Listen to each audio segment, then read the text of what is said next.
our third and final plate boundary, convergent plates, here in video lecture 6.6, which we can describe very simply using our plates. This is going to be from the side view of two plates that are going to be converging and colliding with each other as the pink plate moves closer to the stationary yellow plate. Moving closer. Collision. And of course, with this collision, something's got to give. And so in this case, the pink plate, it's denser, it's heavier. And so it's going to go underneath the yellow plate. And subsequently, create a landform and force up this topographic feature. And so previously, we had two flat areas that are now, we have a rugged area as the pink plate has lifted and forced up the yellow plate. Now for our key terms and definitions, convergent plates involves plate collision. Of course, you're going to have two plates that are colliding with each other. First off, we're going to look at this plate collision in terms of subduction. The other type we're going to look at is called folding. But right now, subduction, this is ocean plates that collide with other ocean plates or ocean plates that collide with continental plates. That's key to understanding subduction. And so what happens is the denser, heavier plate is always going to go under the lighter, less dense plate. Key forms, key landforms that will result from subduction are, first off, an ocean trench, possibly continental volcanic ridges, or island arcs, each of which I'll showcase on the following images. Once again, going back to our all-encompassing video lecture 6 image, we have our convergent plate boundary over here on the left side. So here we have ocean colliding with ocean. And so we can see that collision with those arrows that are coming into each other. One thing you'll note where that collision actually occurs, i.e. the red star, is one of the things is that's where you'll find the trench. So the deepest part of an ocean, a trench, is found where that collision actually occurs, as the one plate is forced underneath the other plate. One of the other things you'll notice further in, because that lithosphere is going down and poking into the asthenosphere, eventually once it pokes into that asthenosphere, all that water, all of that material essentially starts bubbling and starts gurgitating, whatever that means, as it essentially gets heated up by the warmer asthenosphere. And so that heat and all that material then is what triggers and creates the magma that then goes up and creates these island arc features that are also quite parallel to that ocean trench. But notice that these island arcs aren't right where that collision is occurring. It's a little bit further away, and that makes sense because of what's occurring down there at the asthenosphere and lithospheric levels.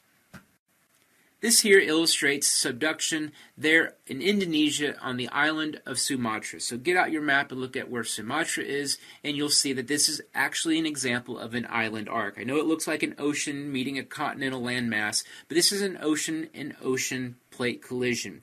One thing you'll note is that trench that we find over here on the left-hand side of this image. We can see that trench, and that's where the collision's occurring. But one thing you'll note is water combined with debris and all of that material that's getting forced underneath the denser, heavier plate eventually gets and pokes down into the asthenosphere where it gets cooked.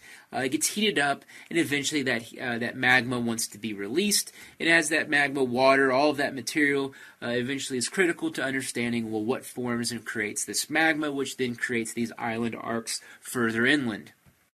Another way to showcase the island arcs are the Caribbeans. And so here we have a plate collision, the Atlantic plate colliding with the Caribbean plate, and thus creating an island arc. And that island arc is clearly visible here. So the black line with the triangles illustrates where the collision is occurring. And so there's where we would find an ocean trench. Not a majorly deep one like we would find in the Pacific, but still an ocean trench. But if you notice the red dots, which illustrate where we see volcanoes and the island arcs, are actually a little bit further away from that collision. And so we note, just by the location of the island arcs in respect to that collision, that the plate is moving, in this case, towards the direction the triangles are pointing, to the west. So we can see that plate collision and the subsequent island arcs that are created that run almost directly parallel to that convergent boundary, to that area of convergence and collision. In the Caribbean, you had an ocean and ocean plate collision. Here, we're now going to look at an ocean and a continental plate collision. We still have a trench that's developed. In fact, many of the deepest trenches, the deepest parts of the oceans of the world, occur where we have an ocean plate colliding and subducting underneath a continental plate.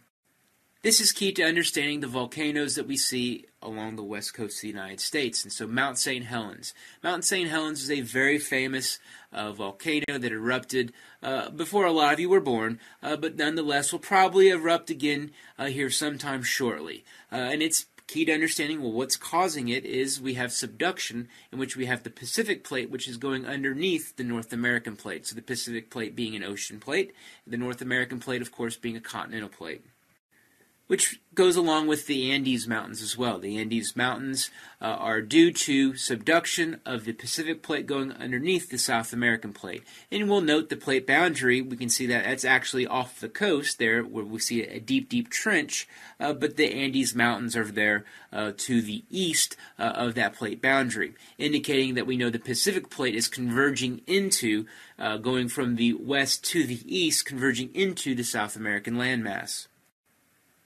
This here's a very cool video that shows what the floor of the ocean looks like. Something that actually we really didn't know much about until we had the various techniques, instruments that can actually visualize what's way deep, way below us. And so what this here is going to show is the Atlantic Ocean. So we're looking at the continental slope on the left-hand side. And this is the idea here. You can see that mid-ocean ridge that comes right through the middle. And so the deepest part of the Atlantic isn't right there in the middle like you would think.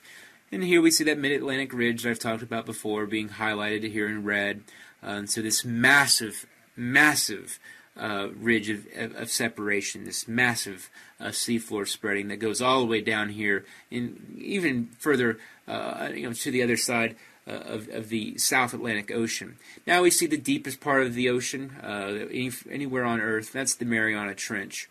So it's where we have plate convergence, one plate sliding underneath the other one. Here's the East Pacific Rise, and so key to understanding, well, what's causing the Pacific Plate to collide with South America? It's the East Pacific Rise. Now we're going to zoom in. This is kind of funny, I guess. This is where the Titanic is, 3-point-some kilometers below the surface, the ocean surface. Now we're going to look at, here's that mid-ocean ridge again. Here's Iceland. So here's where we have separation, but of course separation we can also find volcanoes. We'll talk more about earthquakes and volcanoes here in a future discussion.